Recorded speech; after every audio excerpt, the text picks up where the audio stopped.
94.9 Good News FM, Good News for the Family. Senang banget saya Indi bisa kembali hadir menyapa Good News Family semua di kesempatan hari ini ya. Hari yang sangat spesial. Jadi episode yang spesial karena kita memperingati semangat Hari Kartini.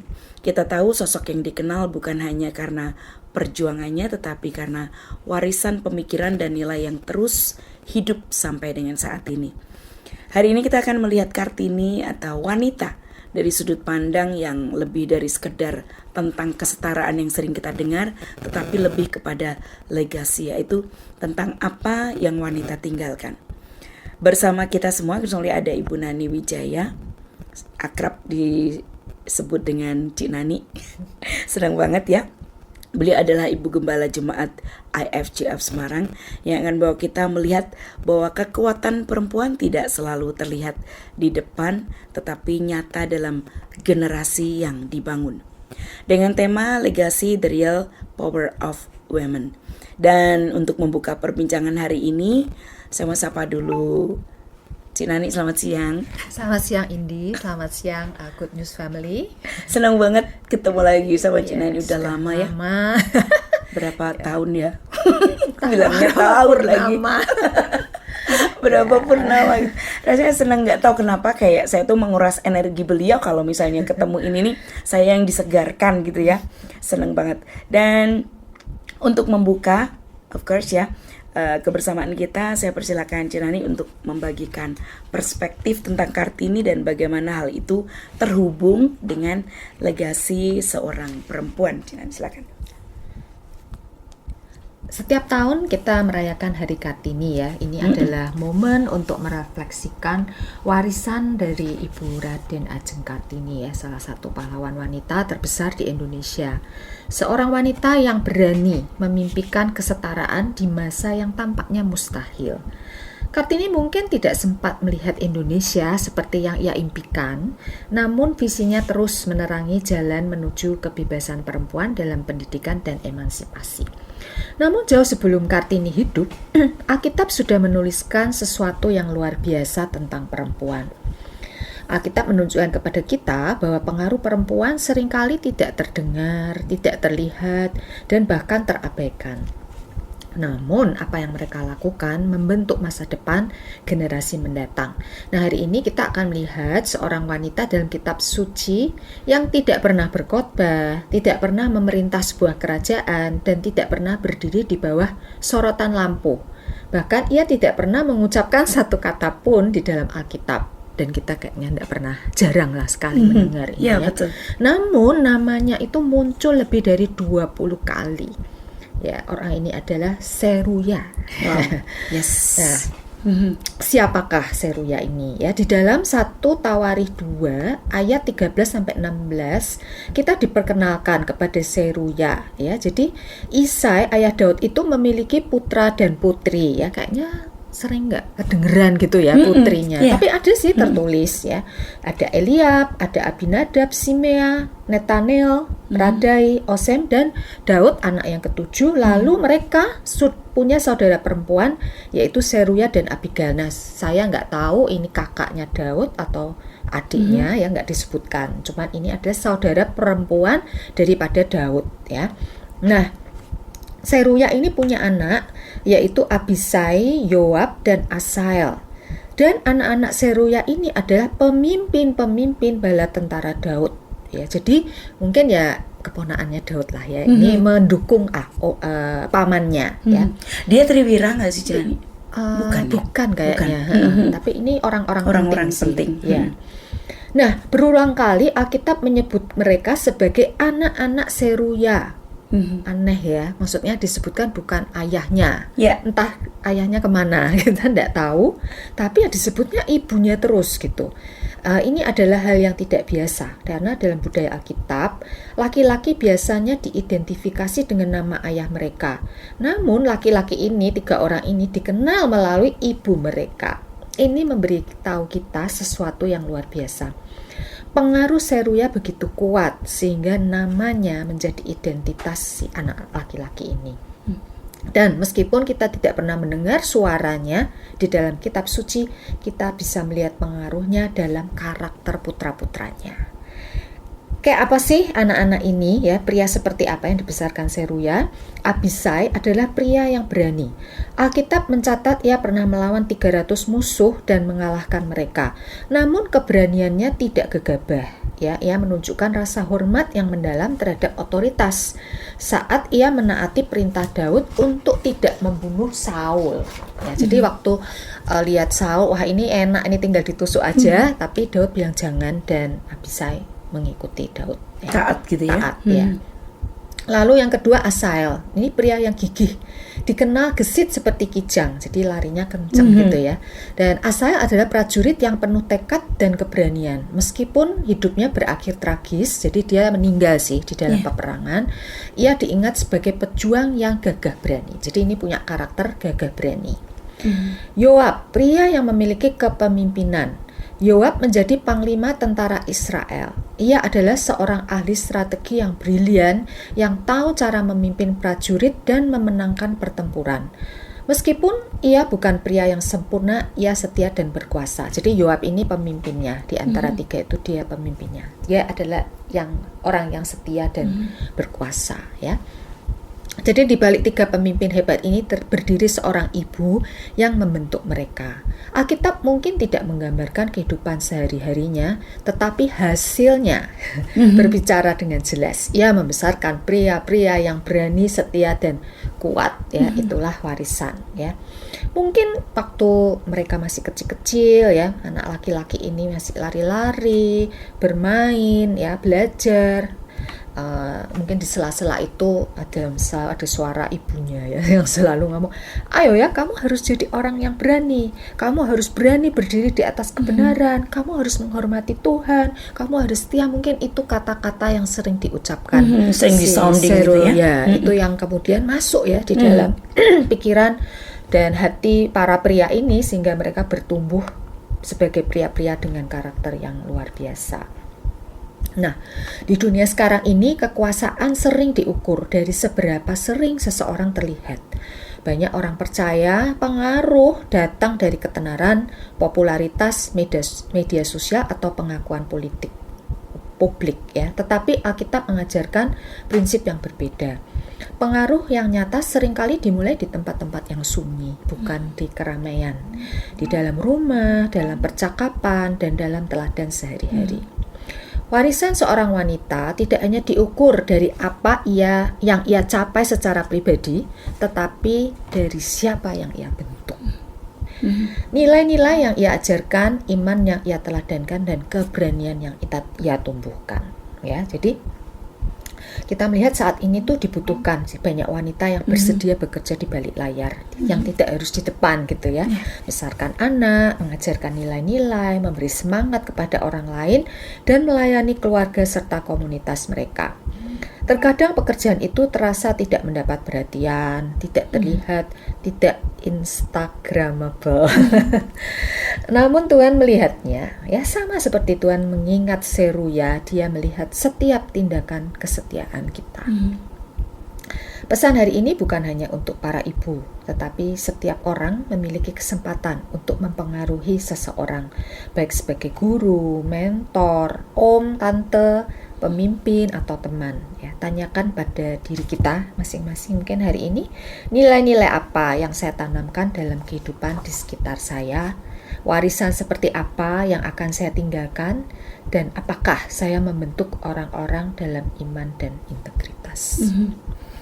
Oke, ini menarik sekali ya. Tadi sempat bilang anak Seruya. Terus saya lihat cara Tuhan memperkenalkan ya, keren banget. Kalau tidak peka dengan angle ini nggak akan ngerti. Oh iya, ya biasa-biasa aja ya. Seruya itu ternyata wanita gitu. Kan nggak tahu juga karena kan mungkin nggak disebutkan, tapi ternyata ada disebut bahwa dia wanita kan. Iya, saudara perempuan Daud. Tuh disebutkan di sana juga langsung. Jadi kalau kita nggak detail gitu memperhatikan juga nggak ngeh. Karena namanya kan kayak nggak tahu ini bisa cowok, bisa laki atau perempuan bisa juga ya. Tapi ini menarik ya. Jangan apa ya, sorotan ini pasti akan jadi pelajaran yang sangat luar biasa, karena banyak juga para wanita yang mungkin, aduh, apalagi 3 anak cowok gitu ya. banyak hands up-nya gitu ya. Iya. Seperti Cuma itu. saya yang anaknya laki-laki itu. Seperti itu. Tapi ternyata Oke, Alkitab bisa. kasih teladan yang sangat luar biasa, hasilnya sekeren itu. Saya mau tanya nih, mungkin dari apa yang dijelaskan sama Jan. Kalau Cirani tadi sampai sempat bilang dari temanya ya, legasi. Bagaimana Cirani memaknai kata legasi atau warisan hidup seorang perempuan? Iya. Apakah lebih kepada pencapaian seperti yang saat ini ya? Mau nggak mau kita udah di brainwash, digelontor dengan menu-menu seperti itu ya, pencapaian, atau kepada nilai yang ditanamkan dalam generasi berikutnya. Ya, jadi kata warisan itu di dalam bahasa Inggris ada dua ya. Yang satu inheritance, yang satu adalah legacy. Kalau inheritance itu berupa benda, harta, rumah gitu ya.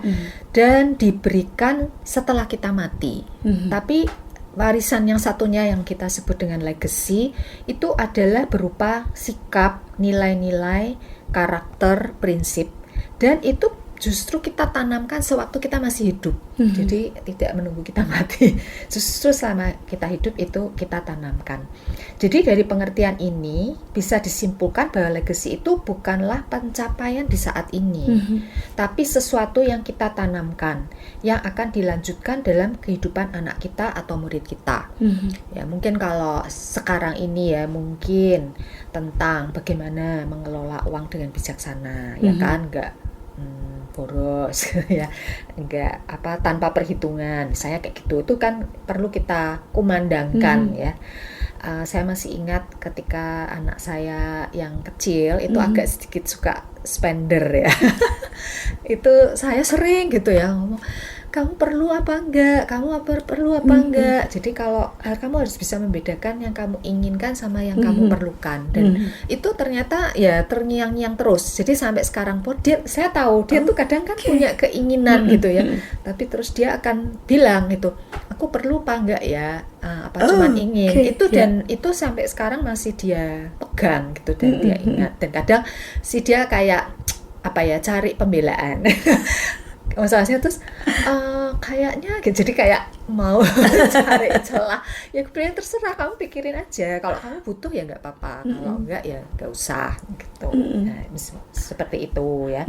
Bagaimana menggunakan waktu dengan baik, tidak menyanyiakan, tidak menunda-nunda misalnya. Ya hal-hal seperti itu ya. Mungkin kalau untuk saat ini ya. Tapi seru sih ya. Jadi pilihan itu ditemukan di keluarga. Jadi kayak butuh atau ingin itu kan bacaan mungkin sekarang banyak, tapi itu sudah ditemukan dulu. Dan itu tertanam ketika ada sesuatu yang muncul. Ya saya senang sih karena itu kemudian yang dia pegang. Iya, untuk betul. pegangannya dia tuh memang itu kan yang saya dulu terus diulang-ulang, ternyata itu jadi pos juga kan. Ini yang mana nih, meskipun kalau keinginan dipikirin terus jadi kebutuhan. Iya, karena dia kan ya butuh, sebetulnya kita karena tahu. dipikirkan Iya. dipikirkan bisa bergeser ke kebutuhan ya. Tapi ini menarik sekali ya. Jadi ada perbedaan ternyata ya, dan itu yang memang harus butuh proses yang pasti ya. Jadi nggak bisa yang instan kan. Itu kan butuh proses. Plan gitu, harus ditanam. Nilai-nilai itu ditanam. Iya. Well, mungkin tadi sudah dijelaskan, tapi baik untuk dijelaskan kembali.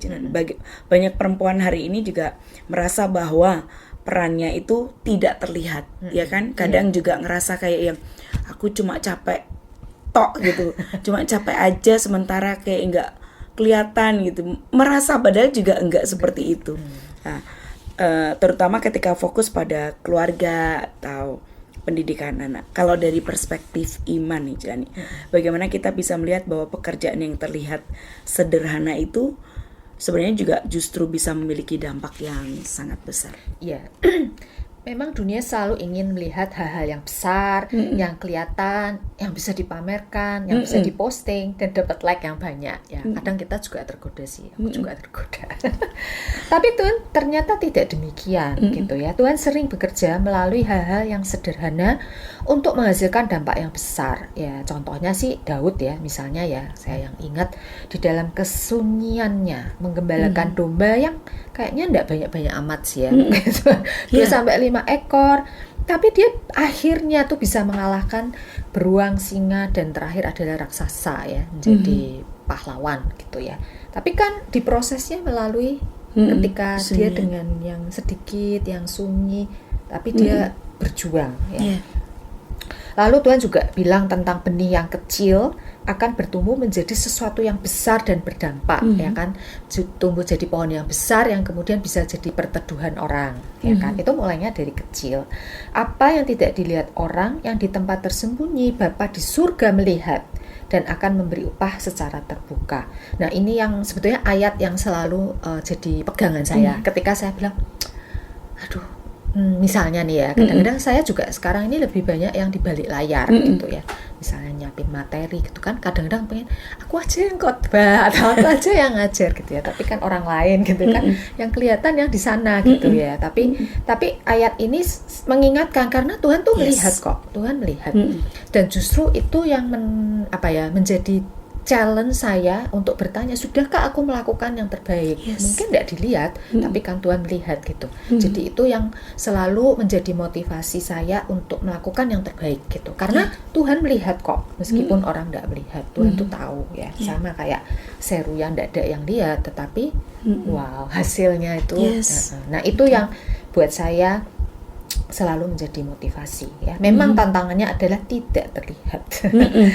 Mengurus keluarga dan mendidik anak tidaklah sederhana ya, tapi memang tidak terlihat gitu. Tidak terlihat. Ya.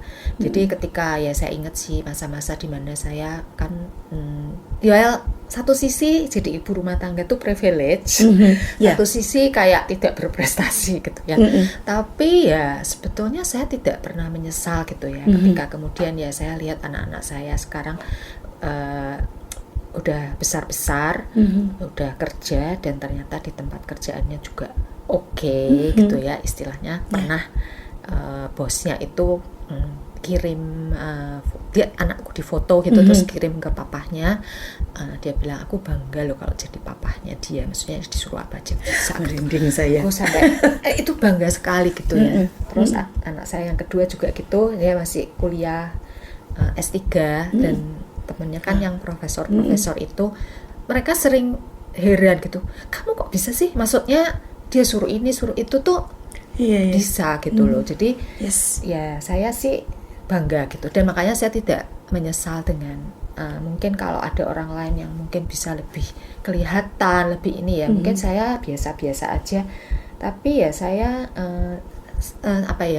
seneng ya dan bangga gitu ya dengan saya aja ikut bangga banget dengan outcome itu yang baru sekarang ya kan, dulu kan ya nggak tahu gitu loh, baru lately ini ternyata ada cerita-cerita seperti ini yang saya seneng sih gitu.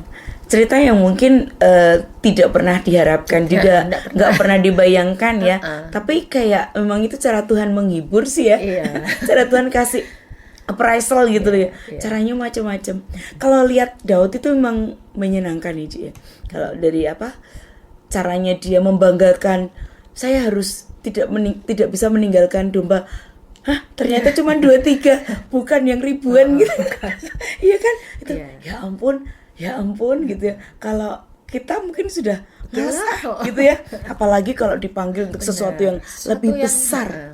Kayak ini kecil loh, udahlah. Tapi itu sesuatu yang saya juga mulai belajar sih bertanggung jawab, meskipun muridnya satu ya, saya tetap menggunakan waktu nggak dengan segampang mungkin saya tinggal aja ngurusin yang lain, kan saya berusaha ya, satu ya ini kan tugasku ya udah aku ngurusin. Itu tuh aduh keren, selalu kita dibalikan ke sana. Daud kan dipanggil ke kerajaan, tapi tetap alasannya domba 2-3 ekor. Ternyata ya ampun diingetin lagi, wah itu memang teladan yang paling luar biasa. Oke, well berikutnya nih, dalam pengalaman Cinani ini, gimana pendidikan di rumah bisa menjadi sarana membangun karakter dan iman yang menjadi sekali lagi legasi buat anak-anak. Iya. Jadi sebetulnya dari rumahlah anak-anak itu belajar ya, bukan hanya dari apa yang diajarkan, tapi dari apa yang dia lihat sih setiap hari. Rumah tuh seperti sekolah pertama bagi iman mereka ya. Jadi sebelum anak tuh mengenal dunia luar, mereka terlebih dahulu mengenal bagaimana cara kita berbicara, bagaimana kita meresponi masalah, bagaimana kita beriman gitu ya sama Tuhan, bagaimana memperlakukan orang lain, gimana kita cara memandang Tuhan, itu semua dibentuk di rumah. Jadi pendidikan di rumah itu yang membentuk fondasi yang akan dibawa anak seumur hidup. Kita nggak perlu terlalu banyak bicara, mereka menangkap gitu. Ada beberapa nilai-nilai ya, misalnya kayak kalau pergi coba membawakan oleh-oleh, itu kan tak pernah saya suruh gitu, tapi mereka tuh hanya melihat dari ya kita mungkin opa-omanya juga gitu ya. Oh kalau pergi mau pulang coba cari oleh-oleh misalnya kayak gitu. Jadi ada hal-hal beberapa yang ya saya agak lupa-lupa, tapi ada hal yang ternyata dia pick up gitu. Nah ini yang saya nggak pernah suruh, tidak benar. Mereka menangkap ya. Jadi memang karakter itu dibangun melalui kebiasaan, bukan sekedar kata-kata. Anak-anak tidak hanya mendengar, tapi mereka itu meniru. Nah itu sebenarnya mulainya semua dari rumah ya. Jadi karakter itu terbentuk lewat hal-hal sederhana yang diulang oleh kita setiap hari. Berkata jujur, meminta maaf, menunjukkan kasih, disiplin, dan tanggung jawab. Bahkan mungkin kayak yang melakukannya juga kayak nggak direncanakan. Iya, nggak sengaja. Nggak sengaja memang. Itu nilai yang sedang dibangun, sudah dibawa. Jadi ya sudah dilewatkan gitu. Tapi ternyata aja, gitu. Ya dilanjutkan. Seperti sesuatu yang biasa gitu. Yes, seperti biasa, tapi ternyata itu ditangkap juga. Dan endingnya cuman kok bisa ya? Ternyata gitu ya. Oke, ini menarik. Jadi memang sekali lagi rumah itu pendidikan yang tidak pernah berakhir sebenarnya. Konselor yang terkenal Bapak Julianto Simanjuntak juga sering bilang sih, sebetulnya sekolah itu adalah universitas di mana anak laki belajar bagaimana menjadi seorang suami, bagaimana menjadi laki-laki, bagaimana menjadi seorang ayah. Anak perempuan belajar bagaimana menjadi wanita, menjadi istri, menjadi ibu. Itu mereka belajarnya dari rumah, dan itu sangat mempengaruhi untuk kelak kemudian harinya. Cara mereka juga nge-treat orang lain ya. Dan memiliki rumah tangga mereka sendiri, ya itu biasanya ngikutin gitu pola. Jadi pola yang buruk itu akan terbawa kalau tidak dibetulin ya. Iya, betul.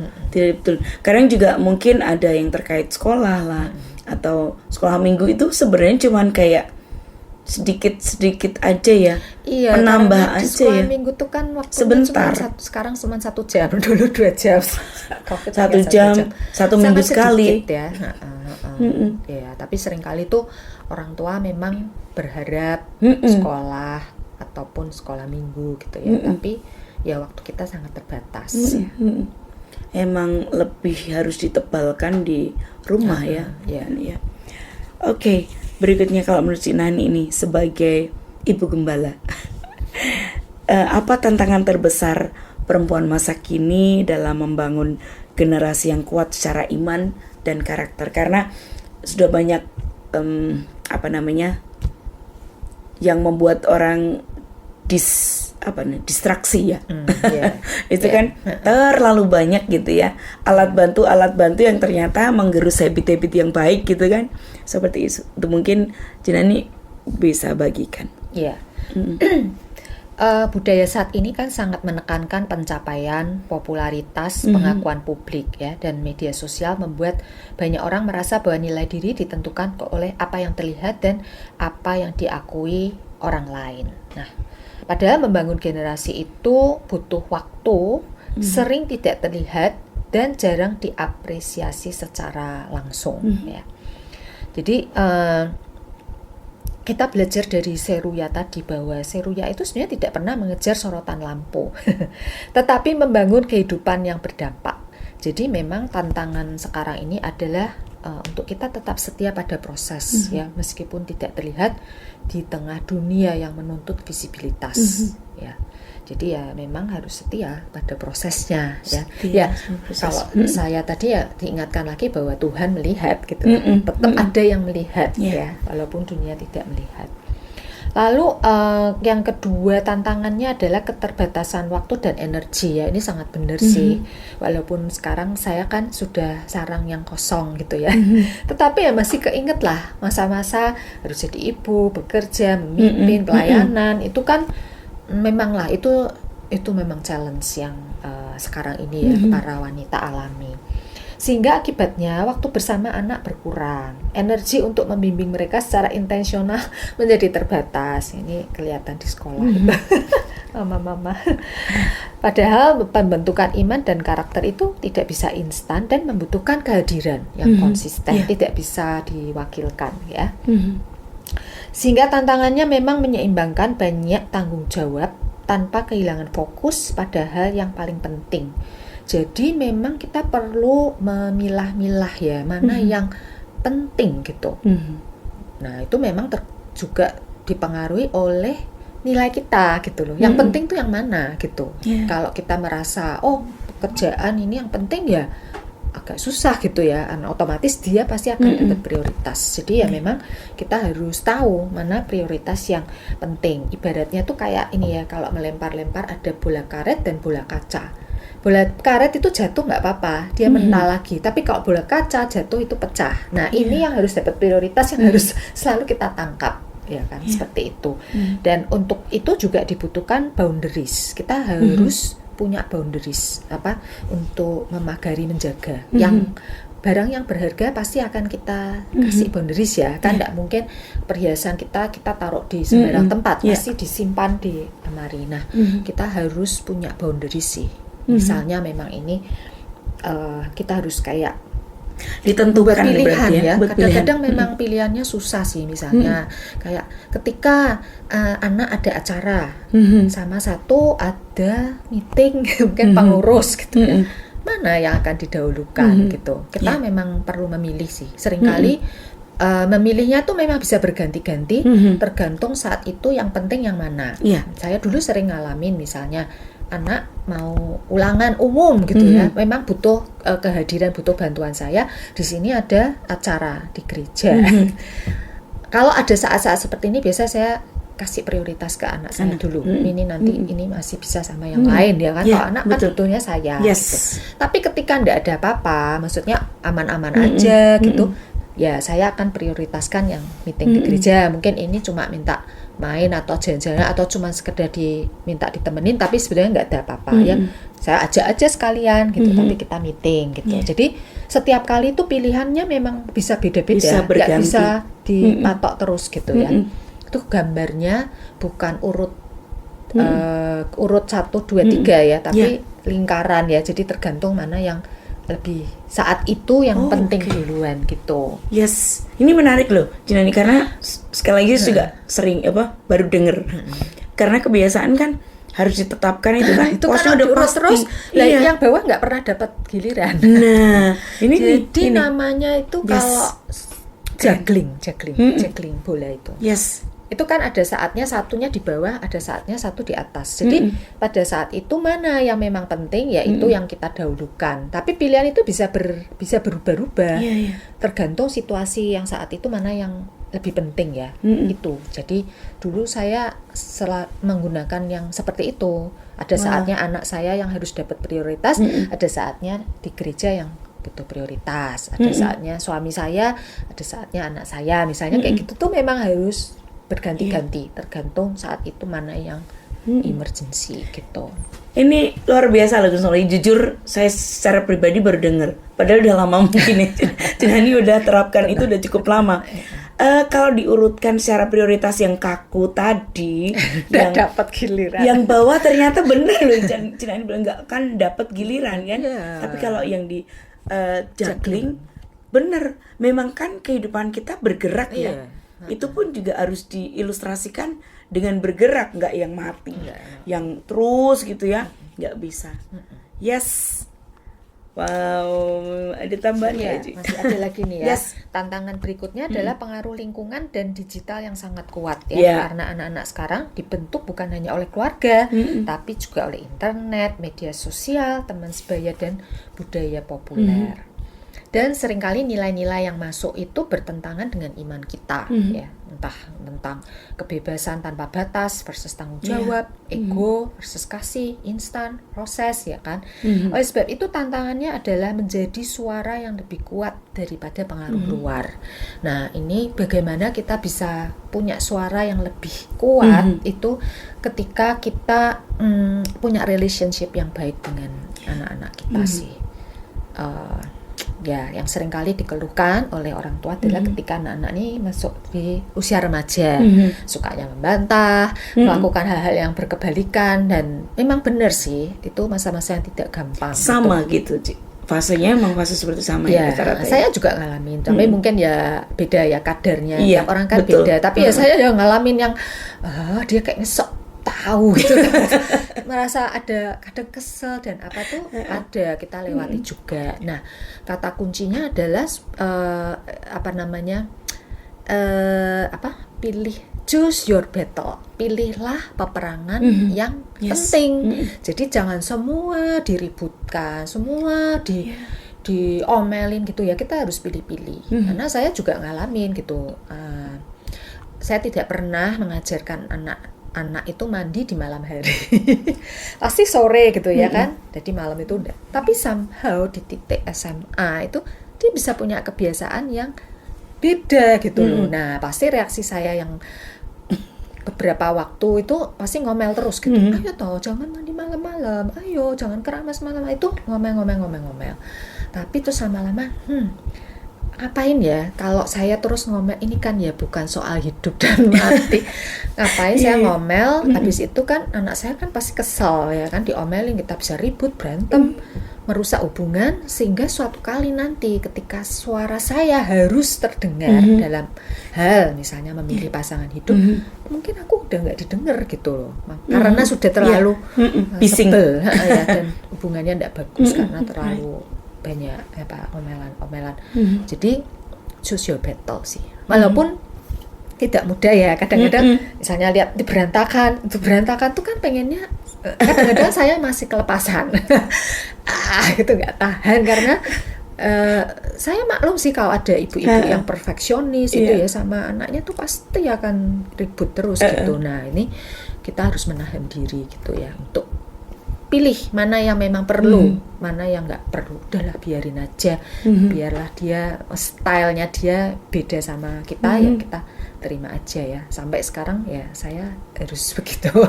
Wow, ini keren loh Gus Oli ya. Jadi choose your battle, wisely.